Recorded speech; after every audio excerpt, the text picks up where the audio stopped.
Em nome do Pai, do Filho e do Espírito Santo. Amém. Ave Maria, cheia de graça, o Senhor é convosco. Bendita sois vós entre as mulheres, e bendito é o fruto do vosso ventre, Jesus. Santa Maria, Mãe de Deus, rogai por nós, pecadores, agora e na hora de nossa morte. Amém. Imaculado coração de Maria, sede nosso refúgio e o caminho conduz até Deus. Glorioso São José, rogai por nós. São Luís Maria Grion de Montfort, rogai por nós. Em nome do Pai, do Filho e do Espírito Santo. Amém. Estamos então no nosso 30º e último dia da preparação para a consagração a Nossa Senhora e vamos encerrar essas nossas reflexões falando de Jesus Cristo, o bom pastor. Então a gente sabe que no Antigo Testamento Deus se apresentou como pastor de seu povo. E ele disse no livro de Jeremias: ai dos pastores que deixam perder-se e dispersar-se o rebanho miúdo de minha pastagem, oráculo do Senhor. Por isso, assim fala o Senhor, Deus de Israel, acerca dos pastores que apacentam o meu povo: dispersastes o meu rebanho e o afugentastes, sem dele vos ocupar. Eu, porém, vou ocupar-me à vossa custa da malícia de tal procedimento, oráculo do Senhor. Reunirei o que restar das minhas ovelhas, espalhadas pelos países em que as exilei, e as trarei para as pastagens em que se hão de multiplicar. E também no livro de Ezequiel, capítulo 34, pois eis o que diz o Senhor Javé: vou tomar eu próprio o cuidado com minhas ovelhas, velarei sobre elas. Sou eu que apacentarei minhas ovelhas, sou eu que as farei repousar, oráculo do Senhor Javé. A ovelha perdida eu a procurarei, a desgarrada eu a reconduzirei, a ferida eu a curarei. A doente eu a restabelecerei e velarei sobre a que estiver gorda e vigorosa. Apacentá-las-ei com toda justiça. E é interessante que quando Nosso Senhor vem, ou seja, quando o Verbo se fez carne, quando Nosso Senhor se fez homem para nos salvar, ele justamente retomou essa imagem do bom pastor. E como a gente sabe, nos primeiros séculos da Igreja, foi uma das imagens, uma das representações mais amadas pelos primeiros cristãos. Nosso Senhor diz: eu sou o bom pastor. O bom pastor dá a sua vida pelas ovelhas. Eu sou o bom pastor, conheço as minhas ovelhas e as minhas ovelhas me conhecem, como meu Pai me conhece e eu conheço o Pai.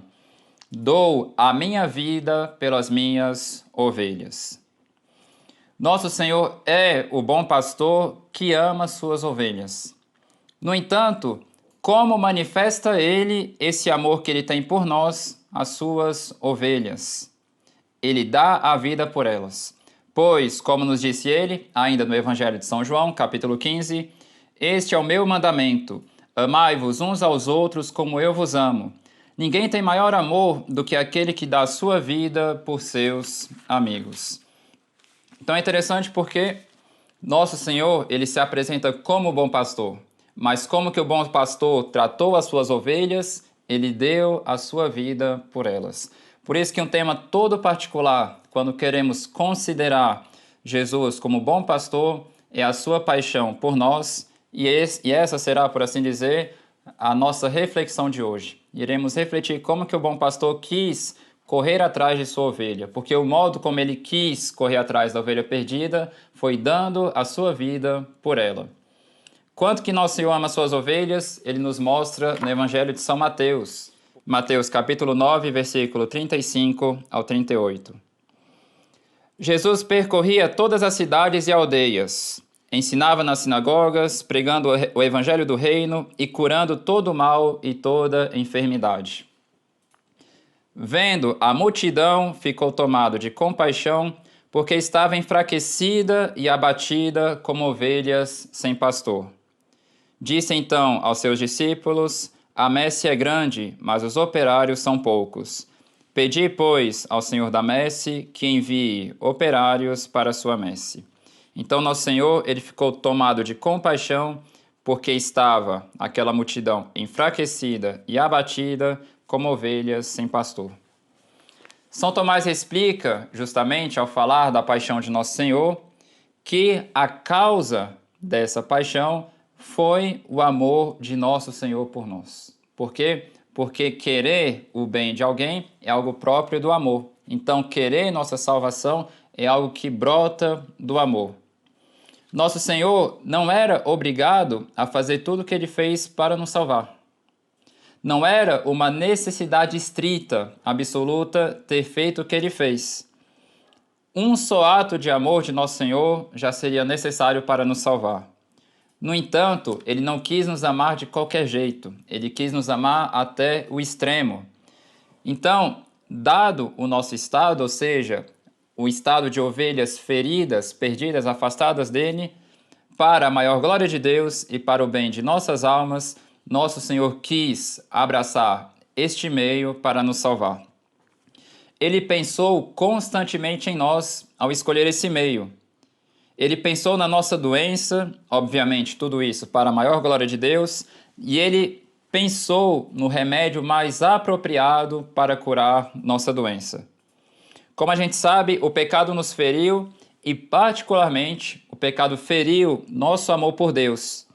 Somos preguiçosos para amar a Deus, somos egoístas, vaidosos, enfim. Nossa doença nos impede de amarmos perfeitamente a Deus e ao próximo por amor de Deus. Para nos curar dessa doença, Nosso Senhor nos mostrou com sua vida o caminho que devemos trilhar para atingirmos o perfeito amor e nos alcançou todos os remédios necessários para nos curarmos dessas doenças. Então nós estávamos num estado, justamente aquele amor ferido, em que nós deixamos constantemente Deus em segundo lugar, em que nos falta realmente amar Nosso Senhor com o amor com o qual Ele merece ser amado, e para trazer um remédio para essa doença, ou seja, para nos atrair da forma mais perfeita possível, a fim de largarmos nossa mediocridade, e por outro lado, a fim de nos dar os remédios para sararmos essas doenças, essas feridas, Nosso Senhor quis abraçar esse meio para nos salvar, ou seja, dando a sua vida pelas suas ovelhas. Por isso que São Paulo Apóstolo, ao refletir sobre isso, ele considera duas coisas na paixão de Nosso Senhor. Gálatas 2, versículo 20. Eu vivo, mas já não sou eu, é Cristo que vive em mim. A minha vida presente na carne, eu a vivo na fé no Filho de Deus. Primeira coisa que ele diz, que me amou, e segunda coisa, e se entregou por mim. Então, primeira coisa, ele me amou. Então, São Paulo sabe que o que ele fez foi uma consequência disso. Primeira coisa, ele me amou. Ele quis meu bem, ele quis me comunicar muitos bens, enfim, sobretudo esse bem supremo, que é ele mesmo. Ele me amou, e qual foi a consequência desse amor? Ele se entregou por mim. A mesma coisa, por exemplo, quando um pai de família dá um presente para o seu filho. Primeira coisa, ele o amou. E qual foi a consequência desse amor? Ter dado tal presente para seu filho. Só que aqui, como a gente já viu, Nosso Senhor nos amou e Ele não quis dar outra coisa para nós a não ser Ele mesmo. E é interessante porque foi justamente considerar não tanto a paixão de Nosso Senhor, mas o amor que estava, por assim dizer, traduzido na paixão de Nosso Senhor, foi isso que atraiu Santa Teresa d'Ávila para o coração de Jesus. Então, Santa Teresa, no seu livro da vida, no capítulo 9, ao falar de um momento ali da sua conversão, ela diz o seguinte: minha alma andava já cansada e, embora quisesse, os maus costumes não a deixavam sossegar. Aconteceu-me, estando um dia no oratório, ver certa imagem trazida e guardada ali para uma festa que se ia celebrar no mosteiro. Representava Cristo muito chagado. Inspirava tanta devoção que só de vê-lo em tal estado fiquei muito perturbada. Mostrava ao vivo o que passara por nós. Foi tal o sentimento de ser tão mal agradecida diante do amor que estava suposto naquelas chagas, que se me partia o coração. Lancei-me a seus pés, derramando muitas lágrimas, e suplicando-lhe que me fortalecesse para nunca mais o ofender. Então, o que atraiu Santa Teresa a Nosso Senhor foi ver o amor que estava suposto naquelas chagas. São Tomás de Aquino, em um sermão sobre o credo, ele diz que era necessário Nosso Senhor morrer por nós por 2 motivos. Morrer da forma como ele morreu, ou seja, com tais sofrimentos. Primeiro motivo, os sofrimentos de Cristo eram necessários como remédio para nossos pecados. Segundo motivo, era necessário como modelo de nossas ações. É como um médico que vê um doente e ele começa a preparar um remédio para ele. Nossa doença, a gente não ama a Deus como ele deve ser amado. Como diziam muitos santos, particularmente com São Francisco de Assis, essa frase ficou muito popular: o amor não é amado. E qual é o remédio que esse médico quis trazer para curar essa nossa doença, ou seja, essa nossa frieza para com ele? A sua própria paixão, dar a sua vida por nós. Então, de certa forma, ao escolher essa forma de se dar por nós, claro, tudo isso para a maior glória de Deus, ele pensou também na doença do doente, ou seja, em nós. Ou seja, Jesus Cristo, em sua paixão, é o bom pastor, amando e ensinando às suas ovelhas o caminho do verdadeiro amor. Então, se por um lado foi para nos trazer remédio, por outro foi para nos dar exemplo. Ou seja, Nosso Senhor vem nos curar a fim de que aprendamos a amá-lo corretamente. E também ele vem nos dar o exemplo de como que se ama. Como que se ama alguém da forma mais perfeita possível, morrendo na cruz por ela.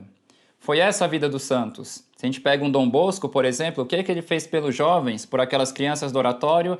Ele deu a sua vida por elas. Constantemente, a vida dele era pensar na salvação delas, fazer sacrifícios para elas, enfim, era constantemente morrer na cruz para o bem delas.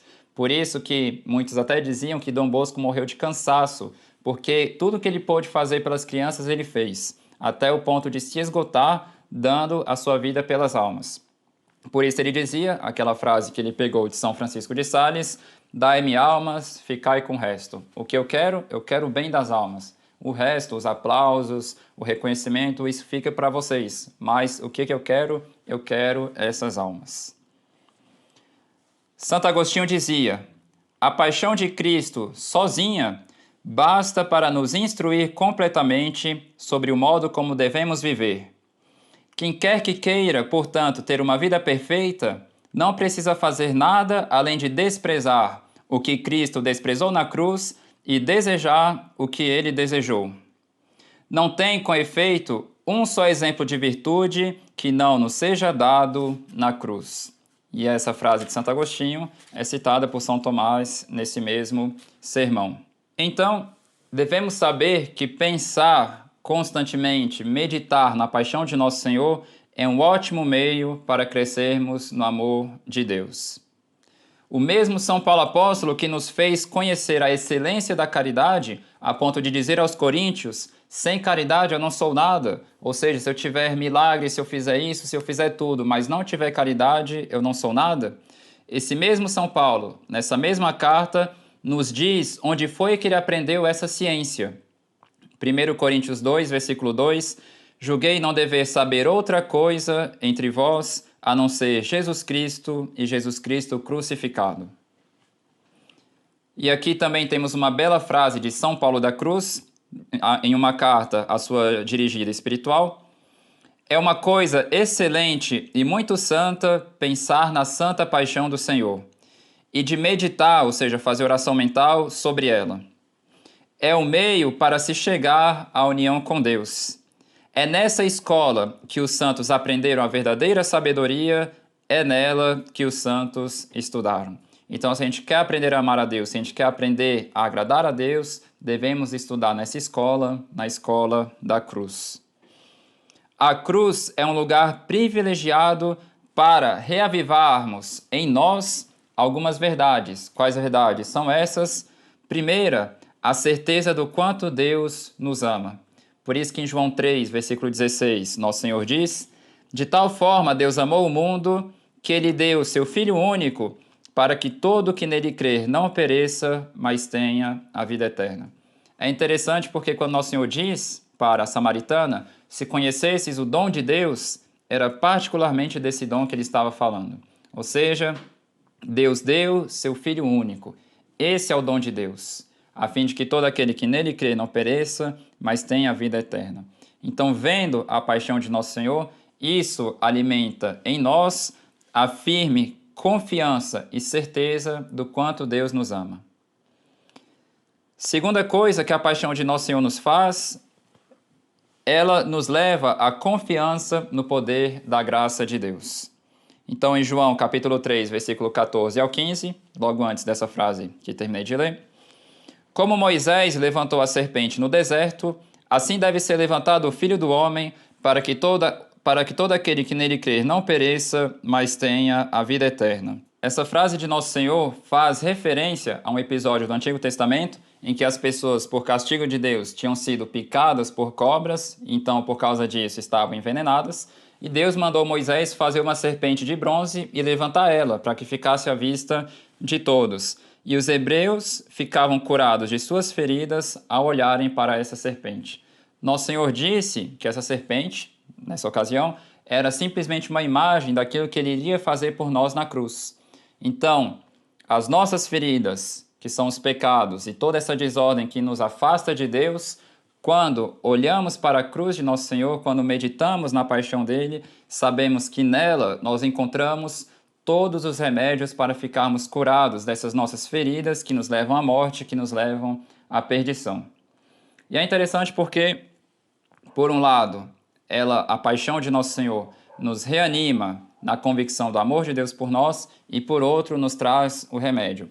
Porque muitas pessoas, diante das suas dificuldades, diante das suas fraquezas, diante das suas quedas, elas começam a desanimar no serviço de Deus, começam a desanimar da vida, começam a desanimar delas mesmas, começam a dizer, será que vale a pena Será que eu tenho algum valor?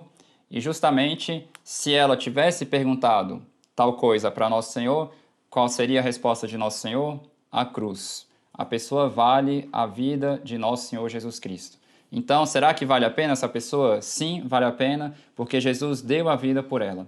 Então, a paixão de Nosso Senhor nos reanima, justamente porque Nosso Senhor, quando fez aquilo por nós na cruz, ele sabia exatamente de todos os nossos pecados. Então, a gente fica pensando, nossa, eu sou tão terrível, eu sou tão miserável, tão pecador. Sim, nós somos terríveis, miseráveis e pecadores, mas Nosso Senhor, mesmo sabendo disso, como diz São Paulo, ainda quando éramos pecadores, ele deu a sua vida por nós, por amor. Então a cruz nos ensina o modo de amarmos corretamente o próximo. São João, na sua primeira epístola, capítulo 3, versículo 16, diz o seguinte: nisto temos conhecido o amor. Jesus deu sua vida por nós e também nós outros devemos dar a nossa vida pelos nossos irmãos. Aquilo que já comentamos, como que se ama alguém, ama-se alguém morrendo na cruz por ela. Mesmo que, no caso de Nosso Senhor, tenha sido físico, no nosso caso é uma morte pelo menos espiritual. Devemos morrer na cruz quando se trata de amar o próximo. E por que Nosso Senhor quis morrer na cruz? Por que ele escolheu esse meio? Ele nos disse isso no capítulo 12, versículo 49 do Evangelho de São Lucas. Eu vim trazer fogo à terra, ou seja, o fogo do amor, o fogo da caridade. E que mais desejo, senão que ele se acenda? Então, se queremos amar Nosso Senhor, olhemos para a cruz. Se queremos, de fato, crescer no amor de Deus, se queremos ter um coração mais generoso para com Nosso Senhor, nós devemos meditar constantemente na paixão de Nosso Senhor, porque se trata do bom pastor que ali deu a vida pelas suas ovelhas.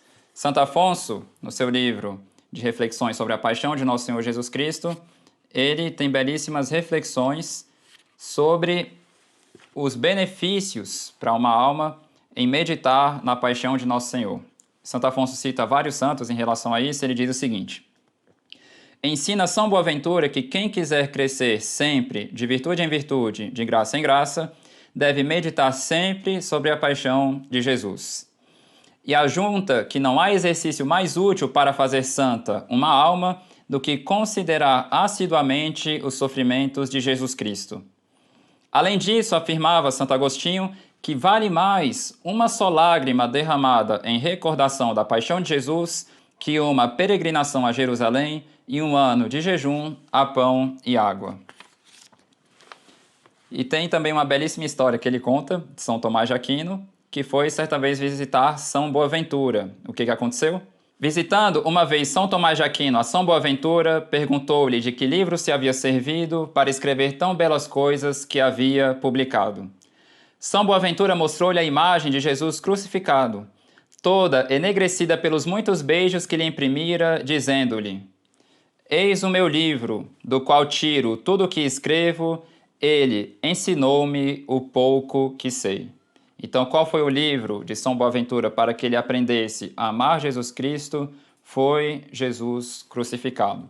Julguei não saber outra coisa entre vós, a não ser Jesus Cristo e este crucificado. É interessante porque São Francisco de Sales, no seu livro Tratado do Amor de Deus, os últimos parágrafos do seu livro tratam justamente disso. Ele diz que aquelas pessoas que querem viver de amor, aquelas pessoas que querem viver uma vida na qual a caridade é a base da vida espiritual delas, elas devem viver pregadas à cruz de Cristo no Monte Calvário. Então, no último capítulo de seu livro, Tratado do Amor de Deus, São Francisco de Sales diz: Teótimo, o Monte Calvário é o Monte dos Amantes.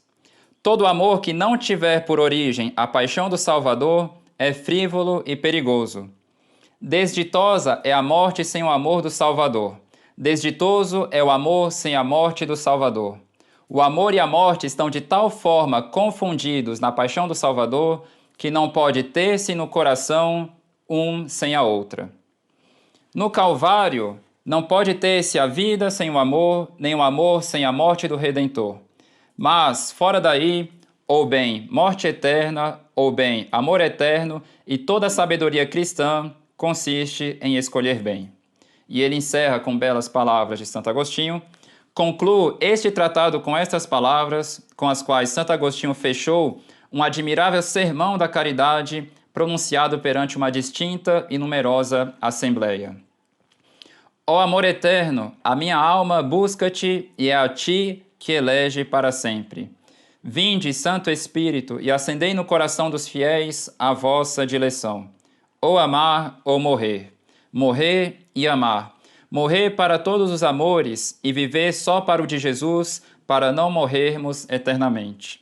Assim, vivendo para o vosso amor eterno, ó Salvador das nossas almas, cantaremos eternamente: Viva Jesus! Amo a Jesus, viva Jesus a quem amo, amo a Jesus que vive e reina pelos séculos dos séculos. Amém. Então, ainda com Santo Agostinho, por assim dizer, gostaria de encerrar essas reflexões sobre a consagração a Nossa Senhora. Santo Agostinho diz: Escrevei, Senhor, vossas chagas em meu coração, para que nelas eu leia a dor e o amor. A dor para suportar por ti toda dor, o amor para desprezar por ti todo amor. E podemos encerrar com aquela parte do hino Stabat Mater, estava a Mãe Dolorosa, dizendo: Santa Mãe, dai-me isto, trazer as chagas de Cristo gravadas profundamente em meu coração.